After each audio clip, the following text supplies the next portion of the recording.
बेताल का पीछा करते हुए राजा विक्रमादित्य शिशपा वृक्ष के पास पहुंचे और किसी तरह बेताल को अपने कंधे पर उठाकर आगे बढ़ने लगे।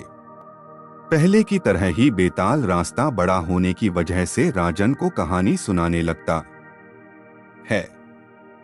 बेताल कहता है, सालों पहले की बात है, जब उज्जैन नगर में राजा महासेन राज किया करता था।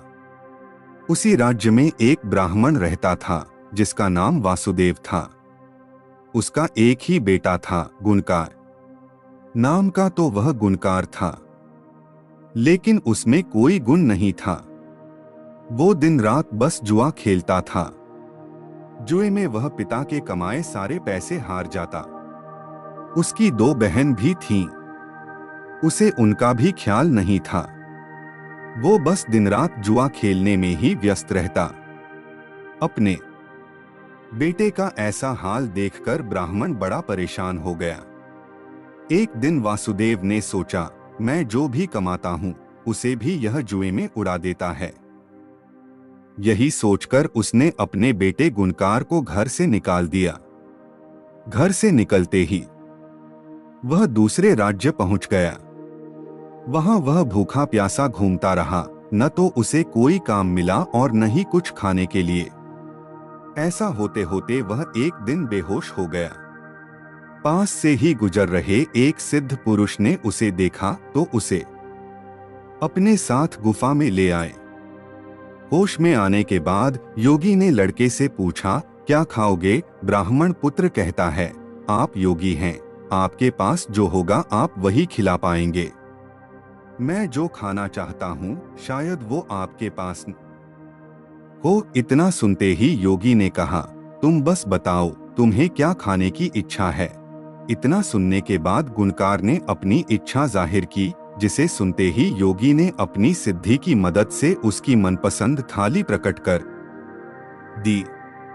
वह लड़का हैरान रह गया। पहले उसने खान खाया और फिर सिद्ध पुरुष से पूछा, यह चमत्कार आपने कैसे किया? योगी ने कुछ कहा नहीं, बस अंदर की ओर जाना का इशारा किया। वह जैसे ही अंदर गया तो उसे बड़ा सा महल और दासियां दिखाई दी। सबने उसकी अच्छे से सेवा की और वह आराम से सो गया। सोकर उठने के बाद उसने सिद्ध पुरुष से दोबारा वही प्रश्न किया। योगी ने कहा, इससे तुम्हें क्या करना है? तुम यहाँ कुछ दिन मेहमान की तरह रहो और व्यवस्था का आनंद उठाओ। ब्राह्मण पुत्र जिद में अड़ गया और कहने लगा कि वो भी यह सिद्धि हासिल करना चाहता है।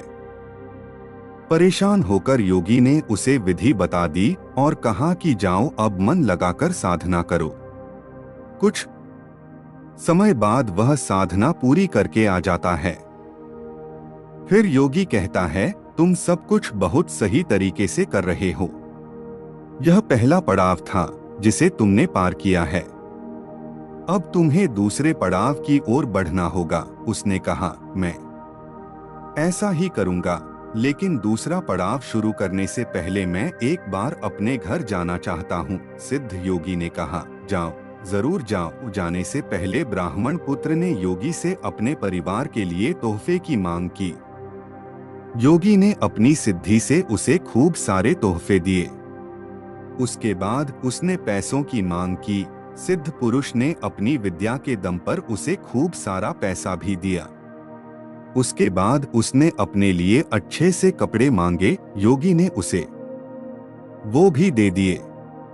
सब कुछ लेकर वह अपने घर पहुंचा तो उसके परिवार के सभी लोग गुणकार को देखकर दंग रह गए।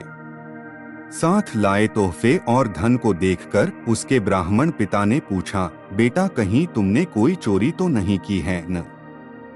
गुणकार ने बड़े गर्व से कहा, पिताजी मुझे कुछ ऐसा प्राप्त हो गया है जिसकी मदद से मैं अब सबकी हर इच्छा पूरी कर सकता हूँ। उसके पिता ने गुणकार को संभल कर रहने और अहंकार न करने की सलाह दी।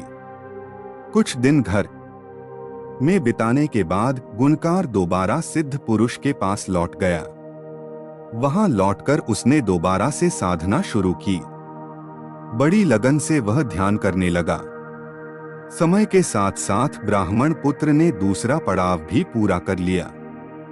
पड़ाव पूरा होने के बाद उसे भी वह विद्या हासिल हो गई।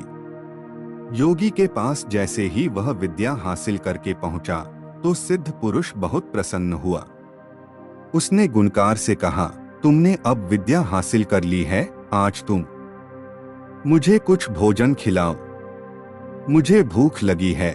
यह सुनते ही ब्राह्मण पुत्र बेहद खुश हुआ और सिद्धि की मदद से मनचाहा भोजन हासिल करने के लिए मन में मंत्र पढ़ने लगा। काफी देर हो गई लेकिन भोजन सामने नहीं आया। वह बहुत क्रोधित हुआ और चिल्लाने लगा, मेरी विद्या काम क्यों नहीं कर रही है? मैंने भी सिद्धि हासिल की है, उसका फल मुझे क्यों नहीं मिल रहा है? इतनी कहानी सुनाते ही बेताल चुप हो गया और राजा से पूछने लगा, बताओ इतने मन से पूरी विधि करने के बाद भी उसे सिद्धि हासिल क्यों नहीं हो पाई? विक्रमादित्य कहते हैं, बेताल, सबसे पहला कारण तो यह है कि वह विद्या हासिल करने से पहले ही घर चला गया। उसके बाद वह विद्या लालच की वजह से हासिल करना चाहता था। लालच के चलते की गई चीजों का फल कभी प्राप्त नहीं होता है। सिद्धि हासिल करने के लिए व्यक्ति को बिना लालच के कर्म करना पड़ता है। कहानी से सीख, हमें कभी भी विद्या हासिल करने का फैसला लालच की वजह से नहीं करना चाहिए और विद्या पर अहंकार हो जाए तो वह समय पर काम नहीं आती।